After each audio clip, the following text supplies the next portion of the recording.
பணி நிரந்தரம் செய்வது ஒரு கோரிக்கை, அதிலே எங்களுக்கு எந்த மாற்று கருத்தும் இல்லை.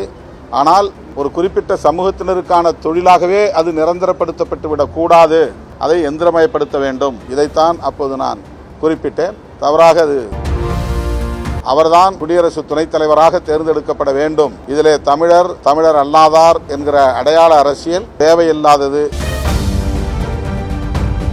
அண்மையில் ஆணவ படுகொலைக்குள்ளான கவின் அவர்களின் தந்தை திரு சந்திரசேகர் அவர்கள்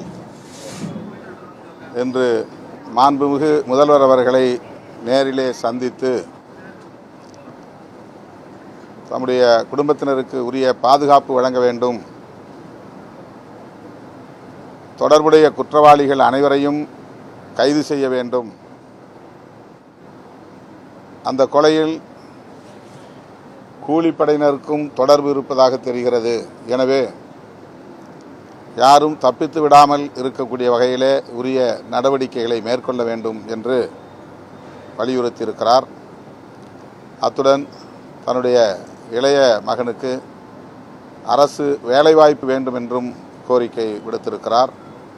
முதல்வர் அவர்கள் கனிவுடன் இந்த கோரிக்கைகளை செவிமடுத்தார், நிறைவேற்றுவதற்கு உரிய நடவடிக்கைகளை மேற்கொள்வார் என்று பெரிதும் நம்புகிறோம்.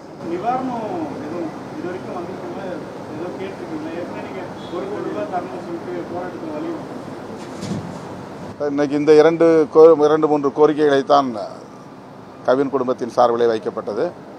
குறிப்பாக அவருடைய மனைவி பள்ளி ஆசிரியராக பணியாற்றுகிறார். அவருக்கு சொந்த பகுதியிலேயே, அந்த கிராமத்திலேயே வேலை செய்யக்கூடிய வாய்ப்பை ஏற்படுத்தி தர வேண்டும். வெளியே செல்வது பாதுகாப்பற்ற ஒரு சூழலாக இருக்கிறது என்கிற கவலையை வெளிப்படுத்தியிருக்கிறார். அவற்றையெல்லாம் பரிசீலிப்பதாக முதல்வர் கூறியிருக்கிறார்.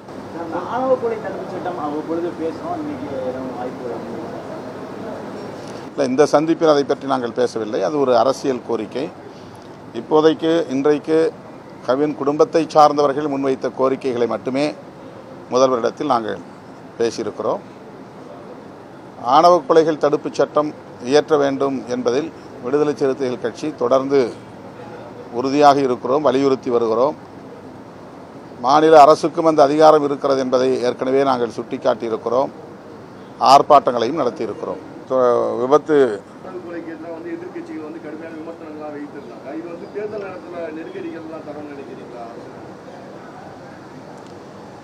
இல்லை, இது மிகவும் முக்கியத்துவம் வாய்ந்த ஒரு கோரிக்கை.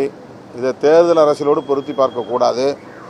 சமூகத்தில் நிலவுகிற கொடிய நோய்களுள் சாதி அடிப்படையிலான இந்த ஆணவ கொலைகள். எனவே அதனை தடுக்க வேண்டிய பொறுப்பு ஆட்சியாளர்கள் யாராக இருந்தாலும் அவர்களுக்கு உள்ளது.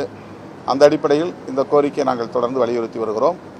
தூய்மை பணியாளர்கள் விஷயத்தில் நான் ஏற்கனவே சொன்னது சில பேர் தவறாக புரிந்து கொண்டு விமர்சிக்கிறார்கள்.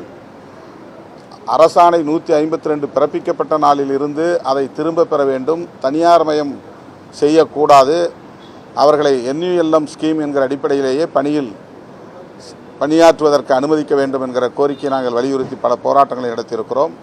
பணி நிரந்தரம் செய்வதையும் நாங்கள் வலியுறுத்தி இருக்கிறோம்.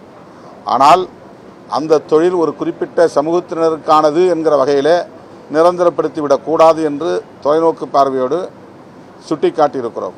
அதை எந்திரமயமாக்க வேண்டும், தொழில்நுட்ப வளர்ச்சியை பயன்படுத்தி யாரும் அந்த தொழில்நுட்பத்தை கற்றுக்கொள்கிற யாரும் அந்த பணியை செய்யலாம் என்கிற ஒரு சூழலை உருவாக்க வேண்டும்.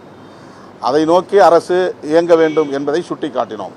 பணி நிரந்தரம் செய்வது ஒரு கோரிக்கை, அதிலே எங்களுக்கு எந்த மாற்று கருத்தும் இல்லை. ஆனால் ஒரு குறிப்பிட்ட சமூகத்தினருக்கான தொழிலாகவே அது நிரந்தரப்படுத்தப்பட்டு விடக்கூடாது, அதை எந்திரமயப்படுத்த வேண்டும். இது தொலைநோக்கு பார்வையோடு அணுகப்பட வேண்டிய ஒன்று.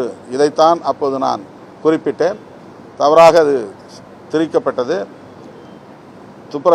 தூய்மை பணியாளர்களுக்கு எதிராக நாங்கள் பேசுகிறோம் என்பதை போன்ற ஒரு கருத்து பரப்பப்பட்டது. அது உண்மையல்ல. கடிதம்லாம் எழுதியாச்சு. ஒவ்வொருத்தருடைய இமெயில் தேடி எல்லாத்துக்கும் அனுப்பிச்சிருக்கிறோம். தமிழ்நாட்டை சேர்ந்த எல்லாருக்கும் 40 பேருக்கு அனுப்பிச்சிட்டோம். இப்போ ராஜ்யசபா மெம்பர்ஸ்க்கு அனுப்ப போகிறோம். மற்ற இந்தியா முழுக்க இருக்கக்கூடிய எல்லா மெம்பர்ஸுக்கும், உறுப்பினர்களுக்கும் மின்னஞ்சல் மூலமாக இந்த கோரிக்கையை வைக்க திட்டமிட்டிருக்கிறோம். சுதர்ஷன் ரெட்டி அவர்கள் மனித உரிமை ஆர்வலர், அரசமைப்பு சட்டத்தின் அடிப்படை கூறுகளை பாதுகாக்க வேண்டும் என்பதில் அக்கறை உள்ளவர். அவர்தான் குடியரசு துணைத் தலைவராக தேர்ந்தெடுக்கப்பட வேண்டும்.